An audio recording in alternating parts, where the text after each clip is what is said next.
नमस्कार साथियों, स्वागत है आप सभी का हमारे राजस्थान इतिहास की क्लास में निर्मल क्लासेस यूट्यूब चैनल पर।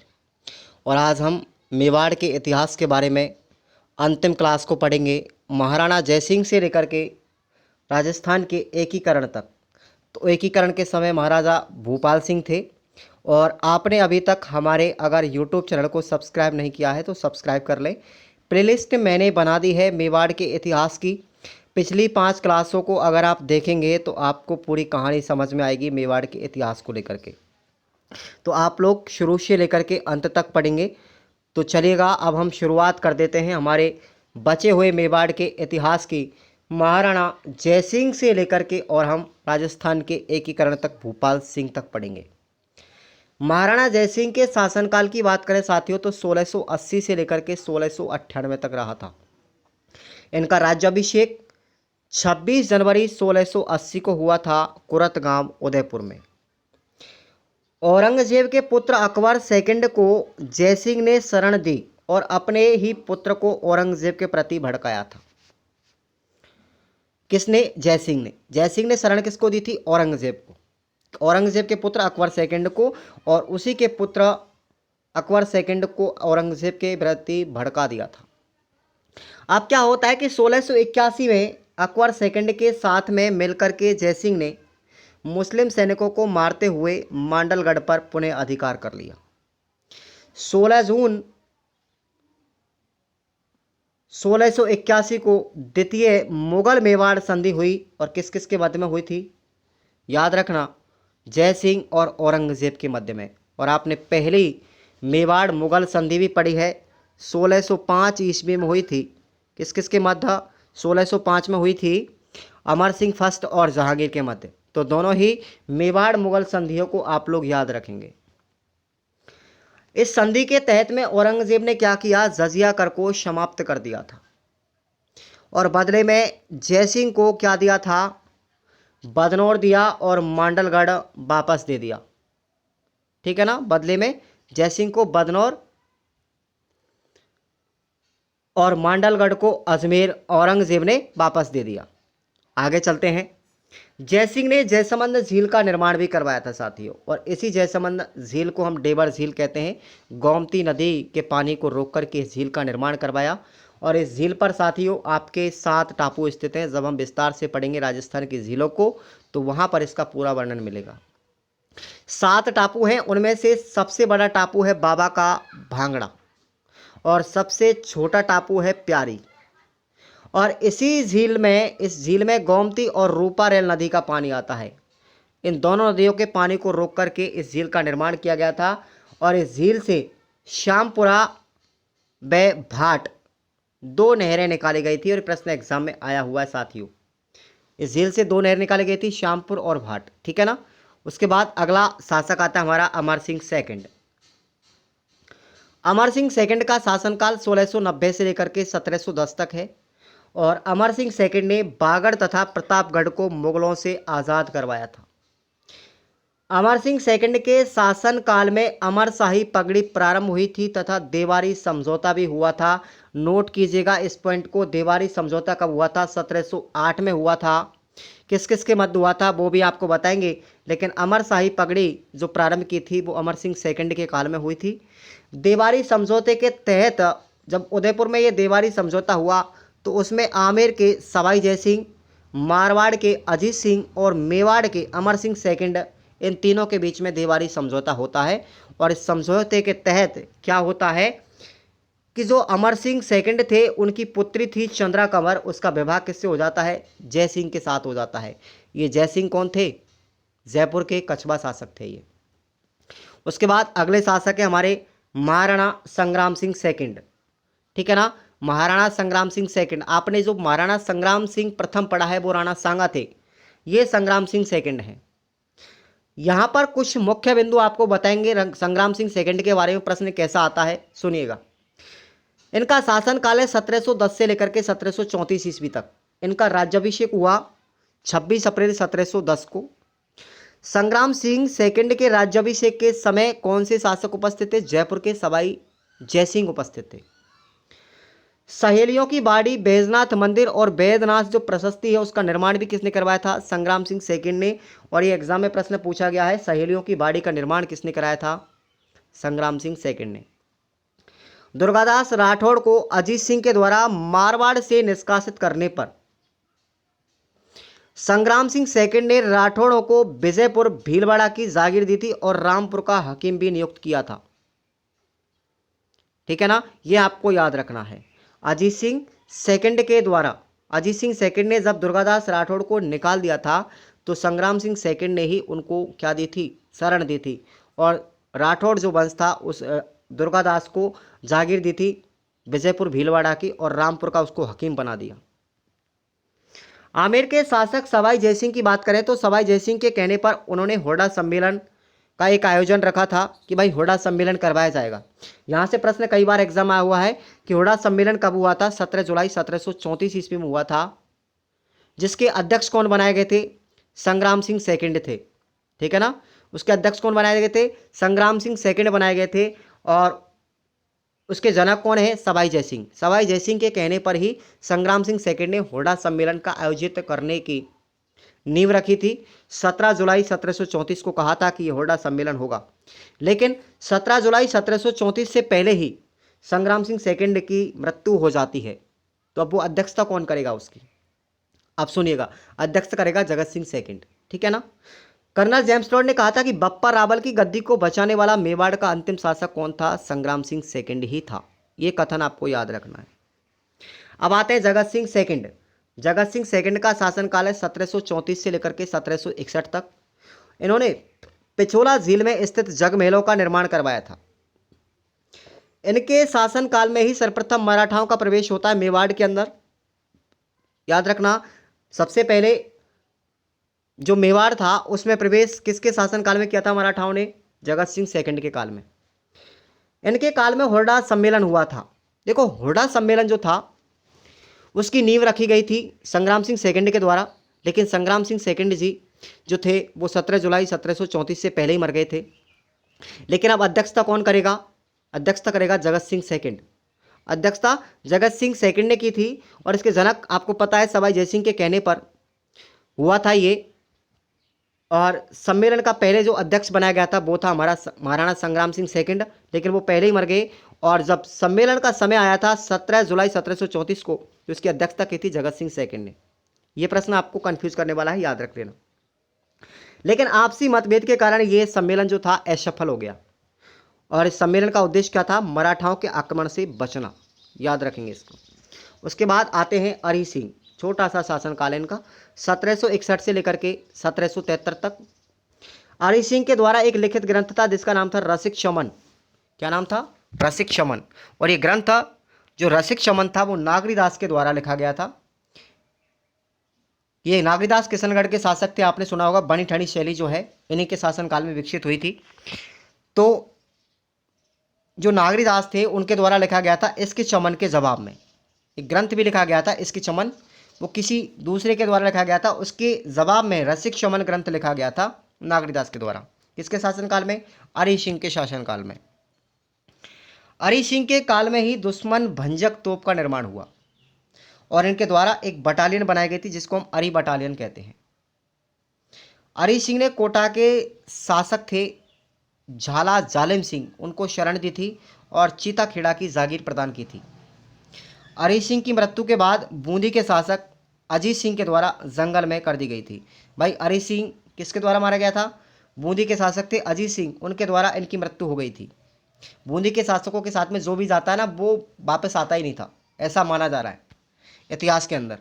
उसके बाद आते हैं राणा हमीर सेकंड। आपने राणा हमीर पढ़ा था पहले फर्स्ट में, शुरुआत में राणा शाखा का संस्थापक। ठीक है ना, राणा शाखा का प्रथम शासक था वो। लेकिन यहाँ पर ये राणा हमीर सेकंड है। तो राणा हमीर फर्स्ट और राणा हमीर सेकंड, ये दोनों में अंतर कर लेना आप लोग। और एक थे हमारे राणा जो हमारे थे हमीरदेव चौहान, वो रणथंभौर के थे। तो कंफ्यूज बिल्कुल नहीं होना है। राणा हमीर सेकंड की बात करें तो उनका शासनकाल था 1773 से 1778 तक। ये अल्पवयस्क शासक थे। इनके संरक्षक थे अमरचंद बड़वा। कौन थे? अमरचंद बड़वा।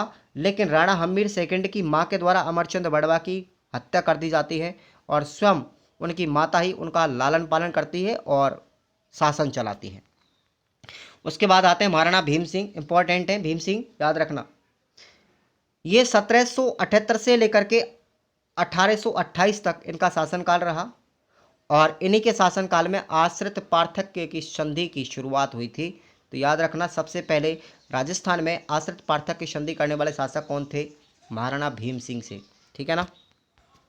अब भीम सिंह के काल में बहुत अच्छी कहानी आती कृष्णा कुमारी विवाद की, और भीम सिंह के काल में ही कर्नल जेम्स टॉड राजस्थान के पॉलिटिकल एजेंट बनकर के आए थे 1717-18 के मध्य, जब ये दूसरी बार आए थे। ठीक है ना, ये आपको याद रखना है। अब कृष्णा कुमारी विवाद से संबंधित एक कहानी है, सुनिएगा कि भाई जो कृष्णा कुमारी थी वो मेवाड़ के शासक इसी भीम सिंह की पुत्री थी। इसकी सगाई मारवाड़ के शासक भीम सिंह राठौड़ के साथ में हो जाती है। चाहे भीम सिंह कह लो चाहे भीम सिंह राठौड़ कह लो, एक ही बात है। तो मारवाड़ के शासक भीम सिंह के साथ में हो जाती है और ये पुत्री किसकी थी? मेवाड़ के शासक भीम सिंह की थी। लेकिन शादी से पहले ही भीम सिंह राठौड़ की मृत्यु हो गई। अब भीम सिंह राठौड़ का छोटा भाई था जिसका नाम था मान सिंह राठौड़, अब वो मारवाड़ का शासक बनता है। अब भीम सिंह की जैसी मृत्यु होती है उसके बाद कृष्णा कुमारी की सगाई किससे कर दी जाती है? जगत सिंह के साथ में कर दी जाती है, जो आमेर के शासक थे। और इन्हीं आमेर के शासक को हम बदनाम शासक के नाम से जानते हैं। इसकी कहानी आप लोग आमेर के कछवा शासक में पढ़ेंगे, कछवा वंश जब पढ़ेंगे तो इसको बदनाम शासक कहते हैं, क्योंकि ये अपनी एक प्रेमिका थी जिसका नाम था रसूखपुर। उस रसूखपुर के चक्कर में बदनाम था ये, इसलिए इसको बदनाम शासक कहते हैं। एक दासी थी। तो भीम सिंह की मृत्यु जैसे ही होती है तो कृष्णा की सगाई हो जाती है आमेर के जगत सिंह सेकंड के साथ। लेकिन जो भीम सिंह राठौड़ थे उनका छोटा भाई था मान सिंह राठौड़, मारवाड़ का शासक बनता है और वो कहता है कि मैं कृष्णा की जो सगाई है वो जगत सिंह के नहीं करने दूंगा, मैं खुद उससे विवाह करूंगा। मान सिंह राठौड़ क्या कहता है कि मैं खुद कृष्णा कुमारी से विवाह करूंगा। अब इसी बात को लेकर के जगत सिंह आमेर का शासक और मान सिंह राठौड़, इन दोनों के बीच में युद्ध हो जाता है और वो युद्ध होता है गिंगोली का युद्ध पर्वतसर नागौर में, मार्च 1807 में होता है। अब इसमें कौन जीत जाता है? वही बदनाम शासक जगत सिंह जीत जाता है। और इसी हार का बदला लेने के लिए मान सिंह राठौड़ ने मेवाड़ पर फिर दोबारा योजना बनाई आक्रमण करने की। किसने? मान सिंह राठौड़ ने। ये मारवाड़ का शासक था। अब ये दोबारा किस पर युद्ध आक्रमण करेगा? कृष्णा कुमारी के पिता भीम सिंह पर आक्रमण करेगा। ठीक है ना। लेकिन क्या होता है सुनिएगा। इसी बीच में मेवाड़ के शासक भीम सिंह के जो पिता थे, भीम सिंह कृष्णा कुमारी के पिता, और उनके सहयोगी थे अमीर खां पिंडारी, उन दोनों ने मिलकर के कृष्णा कुमारी को जहर दे दिया कि ऐसा करते हैं इस कृष्णा कुमारी को ही मार देते हैं, ना रहेगा बांस और ना बजेगी बांसुरी। तो उन्होंने ऐसा ही किया था। 21 जुलाई 1810 को कृष्णा कुमारी को जहर दे दिया और उनकी मृत्यु हो गई। तो लड़ाई का मामला ही खत्म हो गया पूरा। क्लियर। आगे चलते हैं। जवान सिंह शासनकाल। जवान सिंह जो थे मेवाड़ के शासक, उनका शासनकाल है 1828 से लेकर के 1838 के मध्य। इन जवान सिंह ने जगमहल निर्माण करवाया था, जगनिवास महल का। उदयपुर के अंदर आपने सुना होगा पिछोला झील के किनारे जगनिवास और जगमहल है। तो जगनिवास जो महल है उनका निर्माण करवाया था।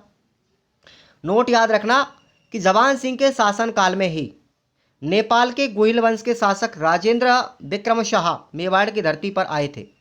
आपको पता होगा कि जो कुंभकर्ण नाम का एक व्यक्ति था, वो इनके पूर्वज थे, वो एक बार नेपाल चले गए थे। वहाँ पर जाकर के उन्होंने गोहिल वंश की नींव डाली। और अब गोहिल वंश का शासक नेपाल में वर्तमान में कौन था? राजेंद्र विक्रम शाह। ये अपने वंशजों से मिलने के लिए मेवाड़ में आता है। तो किसके शासनकाल में आया था? जवान सिंह के शासनकाल में। 1838 में जवान सिंह की निसंतान मृत्यु हो गई, इसके कोई संतान नहीं थी। उसके बाद शासक बनते हैं सरदार सिंह। ये सरदार सिंह कौन था सुनिएगा। इनका शासनकाल 1838 से 1842 के मध्य था। सरदार सिंह बागौर भीलवाड़ा के सामंत शिवदास सिंह के पुत्र थे।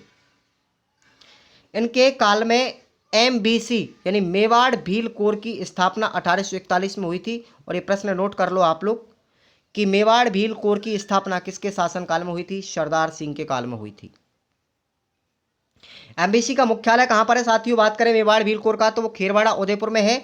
और इस MBC के अध्यक्ष कौन थे? JC ब्रुक थे, एक अंग्रेज अधिकारी थे JC ब्रुक। हम जब 1857 क्रांति पढ़ेंगे राजस्थान का एकीकरण पढ़ेंगे तो उनमें वहाँ पर इन सब चीज़ों को बताया जाएगा। इस एमबीसी का उद्देश्य था कि भाई भीलों पर नियंत्रण किया जाए, इस वजह से इसका गठन किया गया था।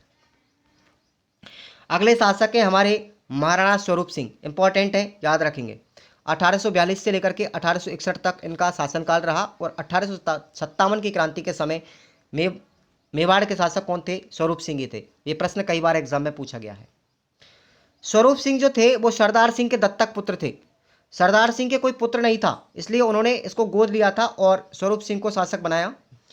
स्वरूप सिंह ने स्वरूप सागर झील, भवेड़ा महल, जगत शिरोमणि मंदिर और पशुपति महादेव मंदिर ये सब बनवाए थे। सबसे पहले बात करते हैं कि मेवाड़ में कन्यावध पर जो रोक लगी थी 1844 में, वो स्वरूप सिंह के शासनकाल में लगी थी। और स्वरूप सिंह के काल में ही 1853 में मेवाड़ भील कोर के अध्यक्ष येशी ब्रोक ने डाकन प्रथा पर रोक लगाई थी। डाकन प्रथा पर तो जितनी भी बुराइयां थी, जितनी भी सामाजिक कुरीतियां थी, वो सबसे ज़्यादा खत्म कब होती है? मेवाड़ में स्वरूप सिंह के शासनकाल में होती है। देख लो, कन्यावध पर रोक 1844 में लगी थी, 1853 में डाकन प्रथा पर रोक लगी थी और 1861 में ही स्वरूप सिंह ने समाधि प्रथा पर भी रोक लगाई थी। तो ये आपको याद रखना। और प्रश्न बन गया, मैंने आपको बता दिया है कि 1857 क्रांति के समय मेवाड़ के शासक कौन थे? स्वरूप सिंह ही थे। 1857 की क्रांति के समय मेवाड़ के शासक स्वरूप सिंह थे। 1857 की क्रांति के दौरान पिछोला झील पर स्थित जो जग मंदिर है उसमें अंग्रेजों को शरण देने वाले कौन थे? यही व्यक्ति थे, स्वरूप सिंह। और ये कई बार एग्जाम में ये दोनों लाइन पूछी गई है, याद रखेंगे आप लोग इसको कि भाई 1857 क्रांति के शासक कौन थे? मेवाड़ के स्वरूप सिंह। और अंग्रेजों को शरण भी किसने दी थी? इसी स्वरूप सिंह ने दी थी। इन्होंने स्वरूप शाही चांदी के सिक्के चलवाए और विजय स्तंभ का जीर्णोद्धार करवाया था। देखो, विजय स्तंभ बनवाया किसने था? राणा कुंभा ने, लेकिन उसका जीर्णोद्धार किसने करवाया था? स्वरूप सिंह ने करवाया था। एक बार सभी विद्यार्थियों से मेरा निवेदन है, हाथ जोड़ करके, कि आप लोग वीडियो को लाइक कर दें, मोटिवेट करें हमें, क्योंकि आपका लाइक करने से कोई पैसा नहीं लग रहा साथियों, ठीक है ना। और आप लोग रेगुलर पढ़ाई करें। अब बात करते हैं शंभू सिंह। शंभू सिंह की बात करें तो 1862 से लेकर के 1874 तक, ठीक है ना, 1862 से लेकर के 1874 तक इनके शासनकाल में हैजा नामक बीमारी फैली और इन्होंने शंभू पलटन नामक सेना की टुकड़ी बनाई थी। शंभू पलटन नामक सेना की टुकड़ी बनाई थी। उसके बाद अगले शासनकाल है हमारा महाराणा सज्जन सिंह का, और ये 1874 से लेकर के 1884 तक रहते हैं। इनके शासनकाल में एक सज्जन बोध प्रकाश समाचार पत्र का प्रकाशन हुआ और ये एक साप्ताहिक समाचार पत्र था। और इसी समाचार पत्र का दूसरा नाम है सज्जन कीर्ति सुधारक। वेरी वेरी इंपॉर्टेंट लाइन है, याद रखना। सज्जन सिंह ने देश हितकारिणी सभा का गठन भी किया था और यहीं से ज़्यादातर प्रश्न पूछे जाते हैं। इजलास खास की बात करें तो देखिएगा, इजलास खास का जो गठन किया था साथियों, वो ये लाइन आपकी यहाँ पर गलत है, ये आप लोग नोट कर लें।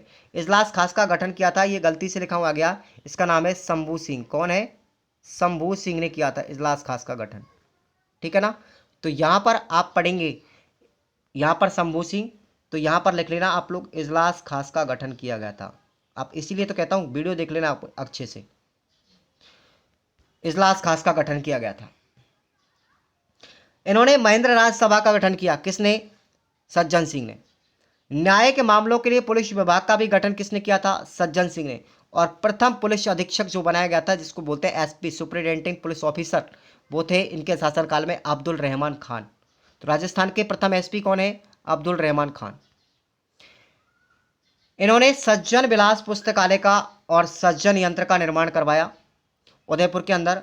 इन्होंने सज्जन विलास महल का निर्माण करवाया। और नोट करिएगा, सज्जन विलास को ही उदयपुर की मुकुटमणि कहते हैं। क्या कहते हैं? मुकुटमणि कहते हैं उदयपुर की सज्जन विलास पैलेस। 1881 में इनके काल में मेवाड़ में जनगणना हुई थी।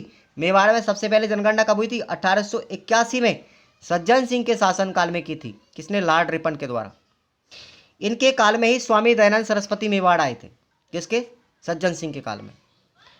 इन्होंने आश्रित कवि श्यामल दास थे। इनके आश्रित कवि कौन थे? श्यामल दास। और सज्जन सिंह ने श्यामल दास को कवि राजा की उपाधि भी दी थी। 1884 में सज्जन सिंह की मृत्यु हो जाती है। अगले शासक बनते हैं महाराणा फतेह सिंह। कौन है? महाराजा फतेह सिंह। इनका शासनकाल है 1884 से लेकर के 1930 के मध्य। 1887 में सज्जन बाग में विक्टोरिया महल का निर्माण फतेह सिंह ने करवाया था।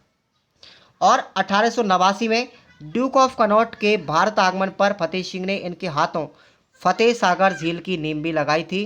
तो आपको याद रखना, ड्यूक ऑफ कनॉट बांध जो है हमारा फतेह सागर झील को कहते हैं। 1889 में इसकी नींव रखी गई थी। किसके द्वारा? फतेह सिंह राजा के शासनकाल में रखी गई थी। ड्यूक ऑफ कनॉट एक अंग्रेज अधिकारी था। फतेह सागर जो झील है उसको कनॉट झील भी या कनॉट बांध भी कहते हैं। और 1890 में ड्यूक ऑफ कनॉट के राजकुमार एडवर्ड विक्टर जब आया था राजस्थान में, तो उनके आगमन पर मेवाड़ में बाल्टर हितकारिणी सभा की स्थापना की गई थी। बताओ, मेवाड़ बाल्टर हितकारिणी सभा की स्थापना कब हुई थी? 1890 में। कब हुई थी? राजकुमार एडवर्ड विक्टर के आगमन पर, फतेह सिंह के काल में। 1903 में जो एडवर्ड सप्तम थे, फतेह सिंह के काल में ही 1903 में एडवर्ड जो सप्तम थे, उनके राजगद्दी पर बैठने की खुशी में लॉर्ड कर्जन ने दिल्ली दरबार लगाया था। अब जब दिल्ली दरबार लगाया था तो बंदा जाएगा फतेह सिंह, वो उस सम्मेलन में भाग लेने के लिए जाता है। जैसे ही भाग लेने के लिए जा रहे थे तो बीच में केसरी सिंह बाराट, आप पढ़ेंगे, केसरी सिंह बाराट ने 13 सोटे दिए थे, जिसको हम चेता बनेरी चुंगटिया कहते हैं। वो फतेह सिंह को भेंट किए थे, जिससे फतेह सिंह दिल्ली दरबार में जाने से रुक गए थे, वो वहाँ नहीं पहुँचे। तो देखो, ये प्रश्न कई बार एग्जाम में आया हुआ है कि भाई केसरी सिंह बाराहट ने 13 सोटे देकर के किस महाराजा को दिल्ली दरबार में जाने से रोका था? तो आंसर होगा आपका महाराणा फतेह सिंह। क्लियर? और फतेह सिंह के काल में ही मेवाड़ में प्लेग की बीमारी फैली थी। फतेह सिंह जो थे, इन्होंने प्रथम विश्व युद्ध में भाग लेने के लिए एक मेवाड़ लांसर्स सेना की टुकड़ी का गठन भी किया था। और फतेह सिंह के काल में ही छप्पनिया अकाल पड़ा, जिसको हम त्रिकाल भी कहते हैं। याद रखना, कब पड़ा था? छप्पनिया अकाल 1899 में पड़ा था साथियों, यानी विक्रम संवत 1956 की बात करें तो ये किसके शासनकाल में पड़ा था? फतेह सिंह के शासनकाल में पड़ा था, मेवाड़ के अंदर। अगर मारवाड़ की बात करेंगे तो उस समय शासन किसी और का होगा। मेवाड़ के ऐसे प्रथम शासक थे फतेह सिंह, जिन्होंने केवल एक विवाह किया था, उनकी केवल एक ही पत्नी थी। और हमारे अंतिम शासक हैं हमारे मेवाड़ के महाराणा भूपाल सिंह। इसलिए सभी वीडियो को लाइक कर दें। तब तक का इनका शासन काल है 1930 से लेकर के 1948 तक, और ये मेवाड़ के अंतिम शासक थे भूपाल सिंह। और भूपाल सिंह के समय में ही राजस्थान का एकीकरण हुआ था। इसलिए आपको याद रखना है, राजस्थान के एकीकरण के समय मेवाड़ के शासक कौन थे? भूपाल सिंह ही थे। तो साथियों, आज हमारा मेवाड़ का इतिहास खत्म होता है। पूरे 5 क्लासों में मैंने इसको बताया है। तो आप सभी को ये क्लासें कैसी लगी, एक बार कमेंट करके अपनी दिल की आवाज़ को मेरे तक पहुंचाएं, और वीडियो को लाइक और शेयर करेंगे। चैनल को ज़्यादा से ज़्यादा सब्सक्राइब करना मत भूलेगा, क्योंकि जो बच्चा सब्सक्राइब करेगा ना, उससे मुझे बहुत ज़्यादा खुशी होती है। तो धन्यवाद साथियों, मिलते हैं अगले मारवाड़ के इतिहास के साथ में अगली क्लास में।